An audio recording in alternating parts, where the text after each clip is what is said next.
Middle class मामले में आपका स्वागत है। व्यापार समाचार में हिंदी समाचार से DRCMA एलिगेशन घोटाला। केंद्र सरकार सड़क परियोजना ₹7.5 लाख करोड़ भाग -44। 6 जुलाई 2005। अन्य वित्तीय मामले 6.7.5.1 द्वारका एक्सप्रेसवे में दक्षिणी एक्सेस रोड का निर्माण।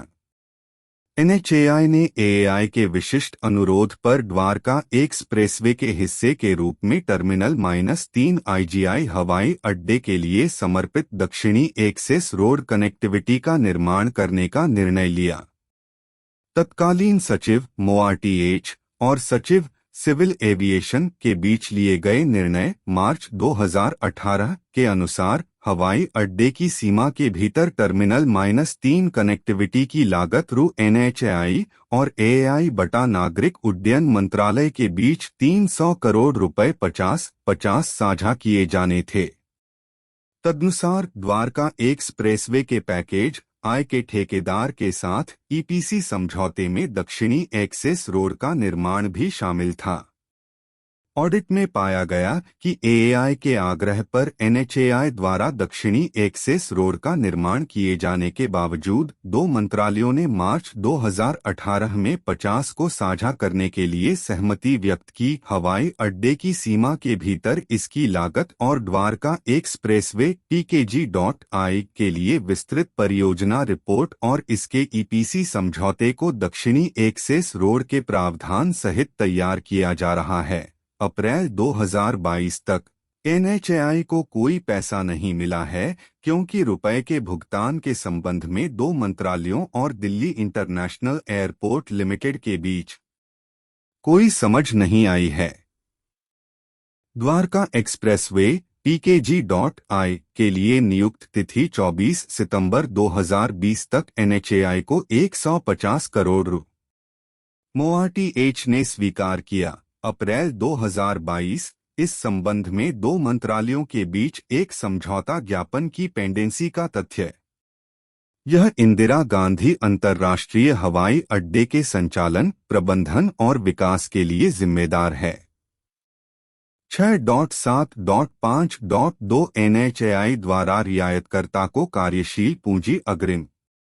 MoRTH ने रुकी हुई परियोजनाओं के मामले में कार्यशील पूंजी अग्रिम के अनुदान के लिए दिशानिर्देश 9 नवंबर 2019 जारी किए, जिसके लिए बैंक दर और 3% पर ब्याज के समायोजन तक शुल्क लिया जाना था। मील का पत्थर भुगतान।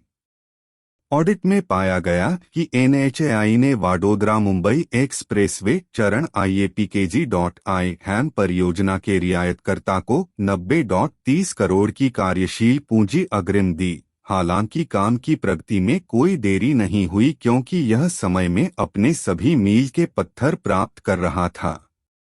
MoRTH ने उत्तर दिया अप्रैल 2022 कि MoRTH दिशानिर्देशों 9 नवंबर 2019 के अनुसार रियायतकर्ता को कार्यशील पूंजी अग्रिम दी गई थी।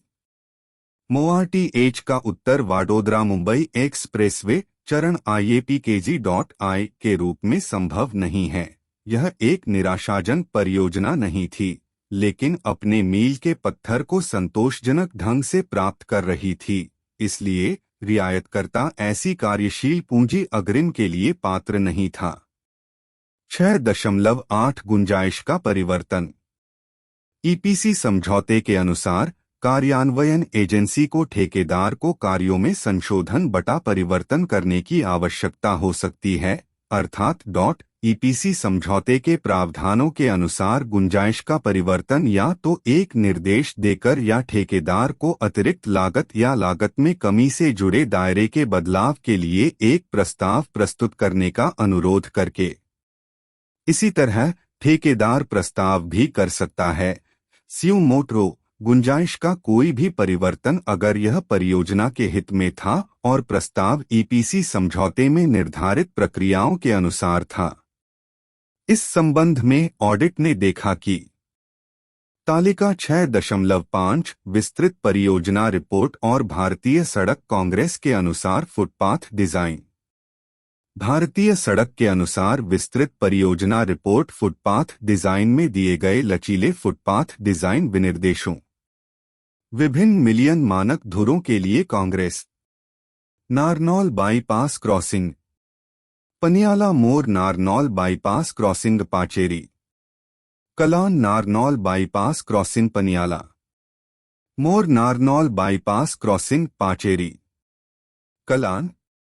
Million standard axle 966010022550, bitumen concrete 50-50-50-40, घने बिटुमेन मैकडेम डीबीएम 120-100-115-100। स्रोत रियायतकर्ता और भारतीय सड़क कांग्रेस के दिशानिर्देशों के अनुसार इस संबंध में ऑडिट ने देखा कि विस्तृत परियोजना रिपोर्ट सलाहकार ने लचीले फुटपाथों की विभिन्न परतों की मोटाई की योजना बनाई, जो कि ऊपर दी गई तालिका से स्पष्ट रूप से उच्च मिलियन मानक धुरों के लिए भी भारतीय सड़क कांग्रेस द्वारा निर्धारित से अधिक थीं। लचीले फुटपाथ के साथ सड़क बनाने के बजाय रियायतकर्ता ने मिश्रित फुटपाथ डिजाइन पर सड़क को डिजाइन किया, जिसके तहत सड़क के मध्यवर्ती वैकल्पिक वर्गों के लिए लचीला फुटपाथ 226 और कठोर फुटपाथ 227 का मिश्रण माना जाता था, जैसा कि अनुबंध 14 में विस्तृत है। मिश्रित फुटपाथ को मोआरटीएच परिपत्र 26 दिसंबर 2018 के आधार पर रियायतकर्ता द्वारा अपनाया गया था, बशर्ते कि रियायतकर्ता कठोर फुटपाथ को अपना सके। मामले में अनुमानों को लागू करने के लिए किसी भी लागत निहितार्थ के बिना लचीले फुटपाथ के आधार पर तैयार किया गया था। हालांकि ऑडिट ने कहा कि जैसा कि ऊपर वर्णित परिपत्र के अनुसार यह स्पष्ट रूप से उल्लेख किया गया था कि इस तरह के परिवर्तन केवल उन मामलों में प्रभावित हो सकते हैं जहां समझौते में ऐसे विनिर्देश नहीं दिए गए थे। हालांकि तत्काल मामले में अनुसूची बी में यह निर्दिष्ट किया गया था कि फुटपाथ डिजाइन लचीला होना था। इस तरह के मिश्रित फुटपाथ डिजाइन के भत्ते से पहले एनएचएआई ने रखरखाव लागत 3 करोड़ बटा के रूप में एक और रियायतकर्ता की बचत के लिए कोई लागत लाभ विश्लेषण नहीं किया। कठोर फुटपाथ के रियायतकर्ता द्वारा उद्धृत वर्ष लचीली फुटपाथ में रखरखाव लागत का लगभग आधा था, जबकि दूसरी ओर रियायतकर्ता को कठोर फुटपाथ होने के कारण अतिरिक्त वित्तीय बोझ उठाना पड़ा लचीले फुटपाथ की तुलना में निर्माण की लागत। इसके अलावा एनएचएआई द्वारा इस तरह के मिश्रित फुटपाथ डिजाइन द्वारा यात्रियों को दी जाने वाली सवारी की गुणवत्ता के संबंध में कोई तकनीकी विश्लेषण नहीं किया गया था, जैसे कि मिश्रित फुटपाथ डिजाइन विशेष रूप से अंतर्निहित रखरखाव मुद्दों से पीड़ित थे। किनारों बटा फुटपाथों के प्रकार रियायतकर्ता मिश्रित फुटपाथ डिजाइन को अपनाने से निविदा की प्रक्रिया शुरू हो गई, क्योंकि बोलियों को लचीले फुटपाथ के लिए आमंत्रित किया गया था, न कि मिश्रित फुटपाथ डिजाइन के लिए, तथा यह मिट्टी के उपग्रेड की ताकत का माप है। इंडियन रोड कांग्रेस ने 50 और 100 मिलियन स्टैंडर्ड एक्सल के फुटपाथ डिजाइन के लिए प्रदान किया, न कि 90 या 60 मिलियन स्टैंडर्ड एक्सल के लिए, जैसा कि विस्तृत प्रोजेक्ट रिपोर्ट सलाहकार द्वारा योजना बनाई गई है। लचीले फुटपाथ डामर से बने होते हैं। कठोर footpath Portland cement concrete slab से निर्मित होते हैं। सेवा सड़कों का निर्माण करते समय रियायतकर्ता ने एनएचएआई द्वारा अनुमोदित घने कोलतार मैकडेम से अपने फुटपाथ डिजाइन को बदल दिया। सीमेंट उपाधार का इलाज किया गया था, लेकिन रिकॉर्ड के लिए कोई उचित कारण और लागत लाभ विश्लेषण नहीं मिला। कृपया वीडियो को लाइक करें। कृपया चैनल को सब्सक्राइब करें। कृपया वीडियो को अपने दोस्तों और रिश्तेदारों के साथ साझा करें। देखने के लिए धन्यवाद। तालिका 6.5 विस्तृत परियोजना रिपोर्ट और भारतीय सड़क कांग्रेस के अनुसार फुटपाथ डिजाइन।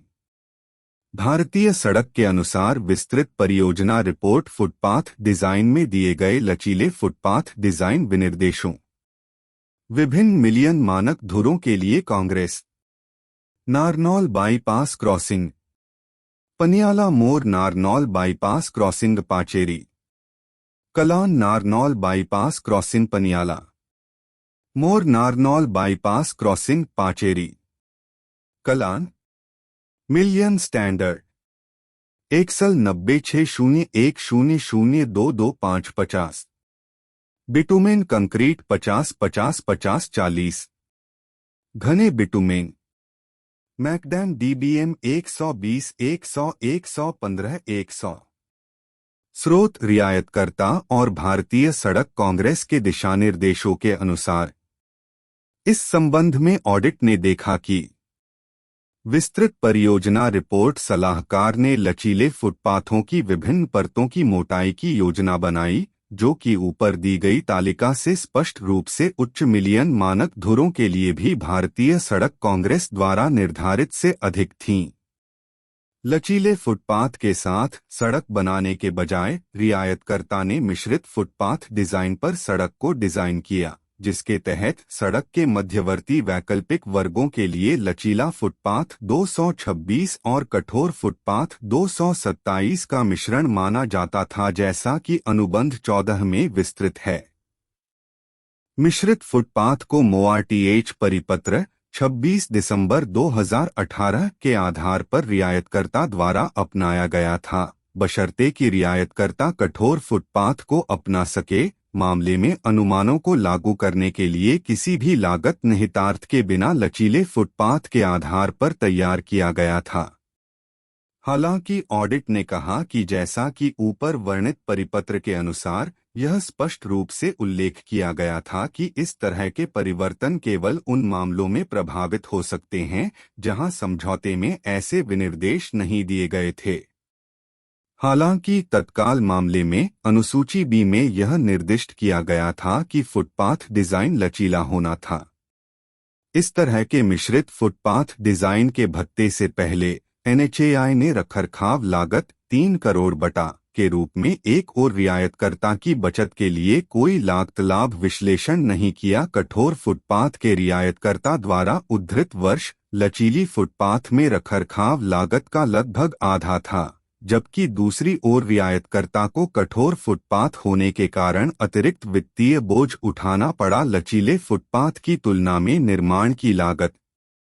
इसके अलावा एनएचएआई द्वारा इस तरह के मिश्रित फुटपाथ डिजाइन द्वारा यात्रियों को दी जाने वाली सवारी की गुणवत्ता के संबंध में कोई तकनीकी विश्लेषण नहीं किया गया था, जैसे कि मिश्रित फुटपाथ डिजाइन विशेष रूप से अंतर्निहित रखरखाव मुद्दों से पीड़ित थे। किनारों बटा फुटपाथों के प्रकार रियायतकर्ता मिश्रित फुटपाथ डिजाइन को अपनाने से निविदा की प्रक्रिया शुरू हो गई, क्योंकि बोलियों को लचीले फुटपाथ के लिए आमंत्रित किया गया था, न कि मिश्रित फुटपाथ डिजाइन के लिए, तथा यह मिट्टी के उपग्रेड की ताकत का माप है। इंडियन रोड कांग्रेस ने 50 और 100 मिलियन स्टैंडर्ड एक्सल के फुटपाथ डिजाइन के लिए प्रदान किया, न कि 90 या 60 मिलियन स्टैंडर्ड एक्सल के लिए, जैसा कि विस्तृत प्रोजेक्ट रिपोर्ट सलाहकार द्वारा योजना बनाई गई है। लचीले फुटपाथ डामर से बने होते हैं। कठोर footpath Portland cement concrete slab से निर्मित होते हैं। सेवा सड़कों का निर्माण करते समय रियायतकर्ता ने एनएचएआई द्वारा अनुमोदित घने कोलतार मैकडेम से अपने फुटपाथ डिजाइन को बदल दिया। सीमेंट उपाधार का इलाज किया गया था, लेकिन रिकॉर्ड के लिए कोई उचित कारण और लागत लाभ विश्लेषण नहीं मिला। कृपया वीडियो को लाइक करें। कृपया चैनल को सब्सक्राइब करें। कृपया वीडियो को अपने दोस्तों और रिश्तेदारों के साथ साझा करें। देखने के लिए धन्यवाद।